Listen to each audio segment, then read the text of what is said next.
boa tarde para todas e todos. Na nossa aula de hoje, nós vamos ter uma dinâmica diferente.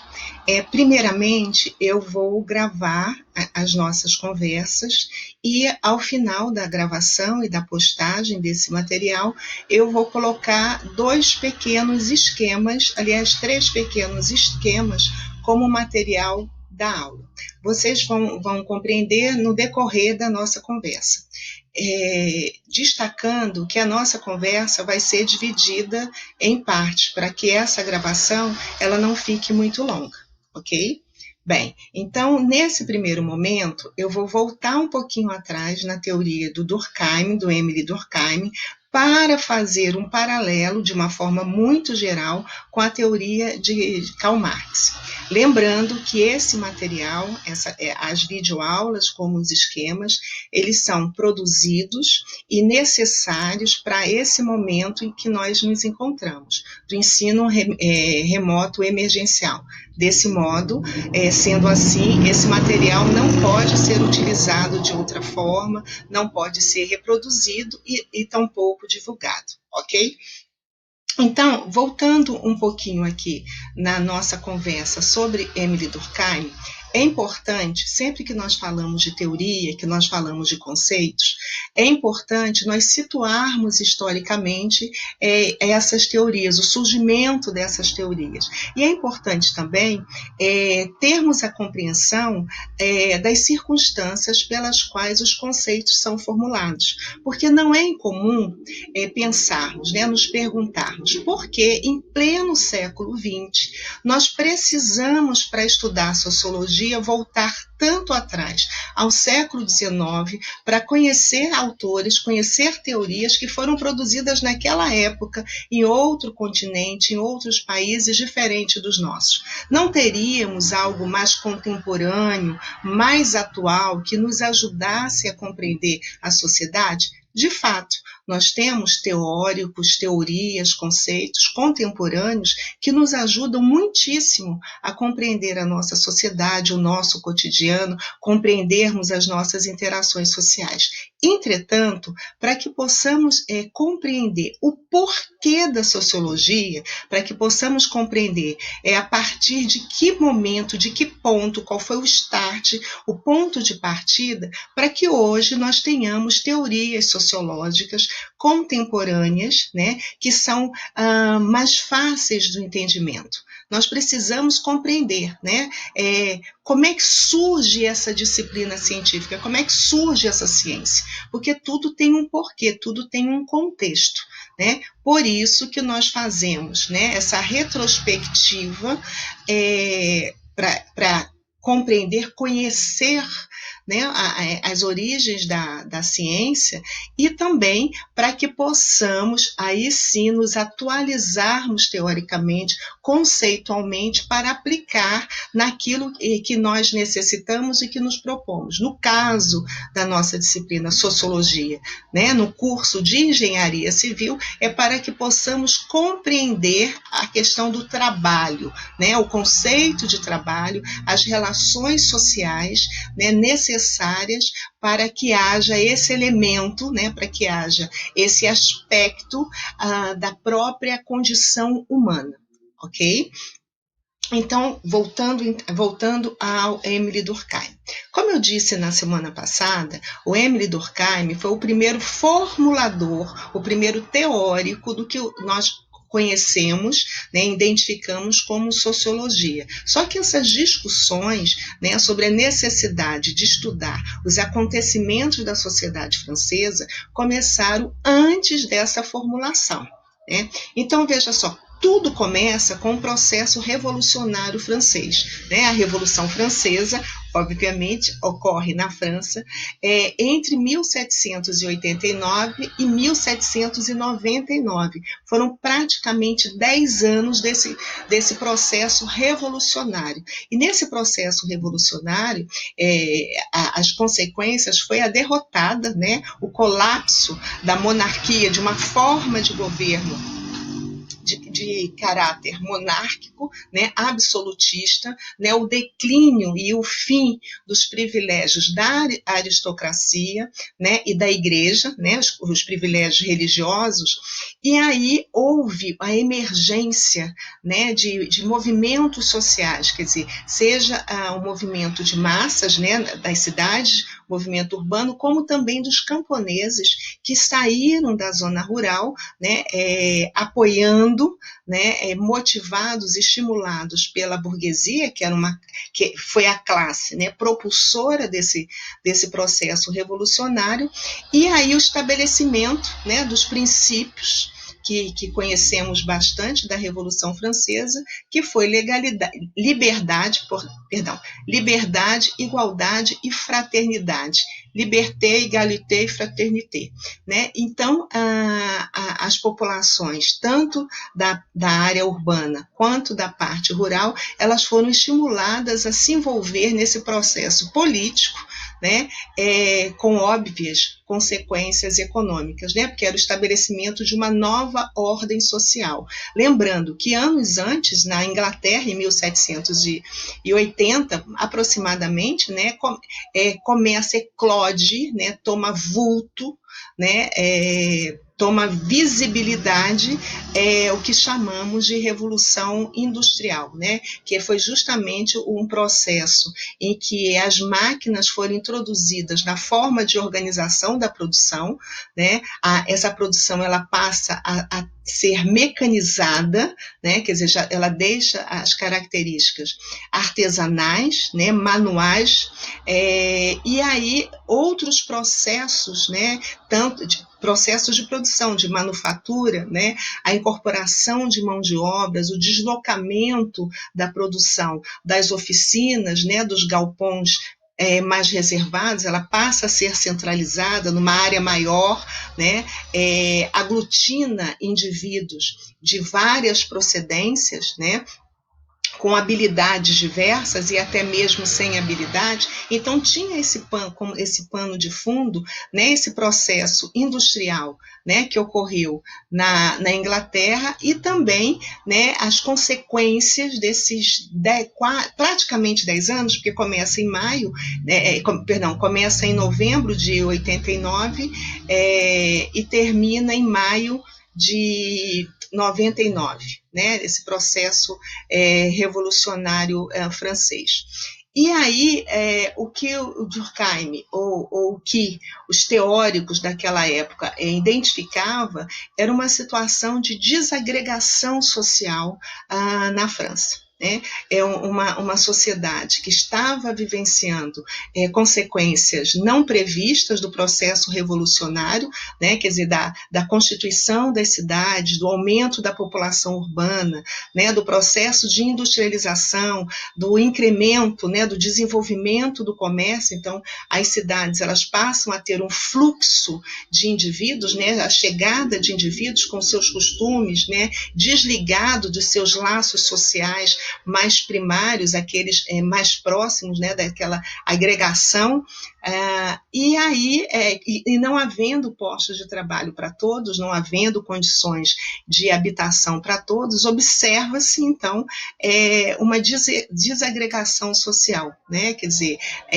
a pobreza, né, indivíduos em situação de precariedade, indivíduos sem trabalho, a prostituição, quer dizer, como uma forma de vivências sociais e também, né, de sustento econômico, né, crianças que ficam sem vínculos mais efetivos com a sua família, crianças circulando, tem a questão das crianças incorporadas ao trabalho fabril, né, e outras crianças que ficam desamparadas, famílias se dissolvendo, e o Durkheim, que vem de um grupo, né, que na época era coordenado por Augusto Comte,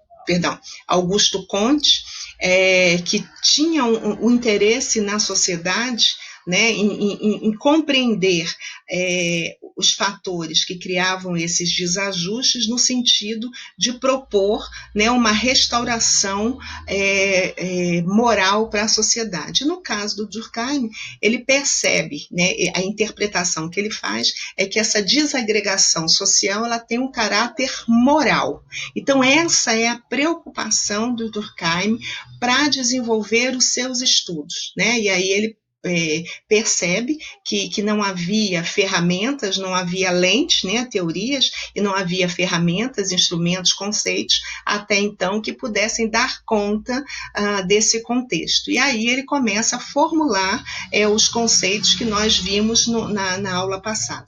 Então é importante compreender que a grande questão para o Durkheim é o seguinte, estamos num momento anormal da nossa sociedade, né? É um momento de desagregação em que as instituições, e o Durkheim tem uma preocupação muito grande com as instituições sociais, enquanto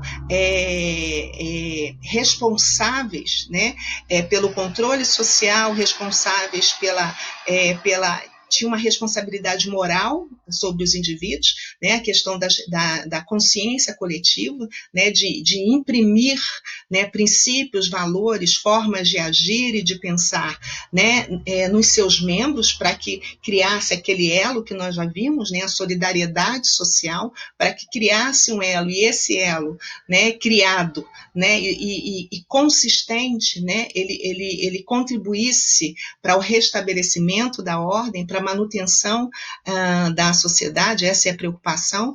E o Durkheim tem uma preocupação muito grande com as famílias, por exemplo. Né? Ele tem um livro chamado Educação e Sociedade, em que ele fala que se as famílias, que deveria ser, aliás, ele propõe, né, como dever do Estado a educação das crianças, né, porque ele observa que algumas famílias não são capazes, né, de impor freio moral aos seus membros, né, não são capazes de socializar adequadamente as suas crianças. Então, ele prescreve, ele propõe que seja o Estado a assumir essa responsabilidade. E o Durkheim, nós não podemos dizer que ele seja socialista, comunista, obviamente não, porque ainda não havia, né, esse princípio solidificado na França, né, do ponto de vista teórico, né, intelectual.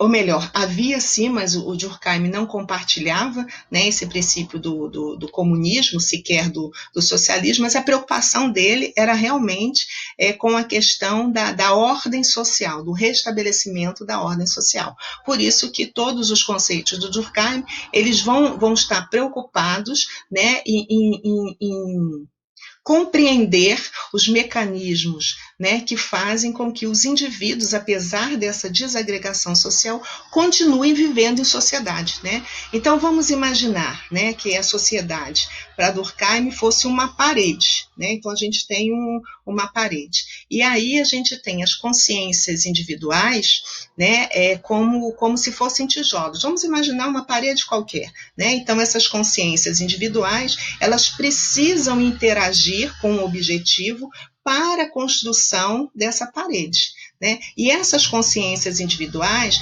elas precisam ser ligadas, né, e ser sustentadas por aquilo que ele chama de solidariedade social, né, que é justamente esse amálgama, né, esse cimento, né, que vai proporcionar essa junção.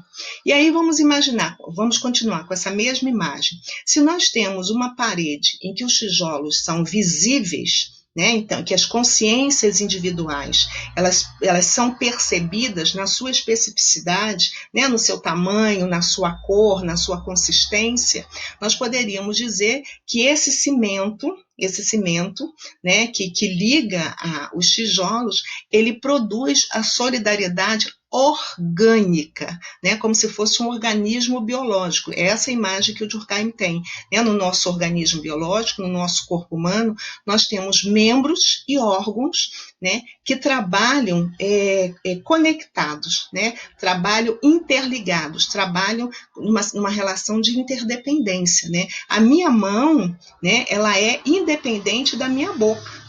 mas a mão e a boca, né, trabalham juntas para que eu tenha, né, melhores condições de comunicação, né? A mão me ajuda, inclusive, no meu processo, né, digestivo. Então é mais ou menos isso que o Durkheim fala da solidariedade orgânica, né, dessa interdependência. Então essa parede com os tijolos, né, visíveis seria uma parede em que as consciências individuais, né, elas estão mais fortes, elas estão em evidência em relação ao conjunto, né, a parede, né, a formatação que seria a consciência coletiva. Se nós fazemos um reboco nessa parede, né, embolsamos essa parede, então nós não vemos os tijolos, nós sabemos que os tijolos estão ali amalgamados, cimentados, ligados, para sustentar essa parede. Então, a nossa visão é da parede, é do conjunto, é do coletivo. Sabemos que as consciências individuais, os tijolos, estão ali,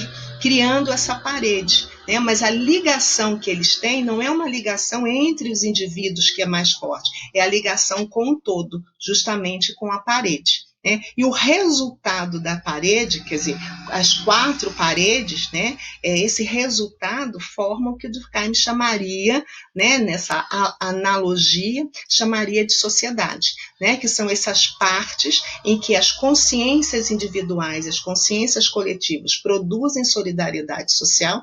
Então, cada parede seria, por exemplo, uma instituição social que numa habitação, numa edificação, formaria uma sociedade.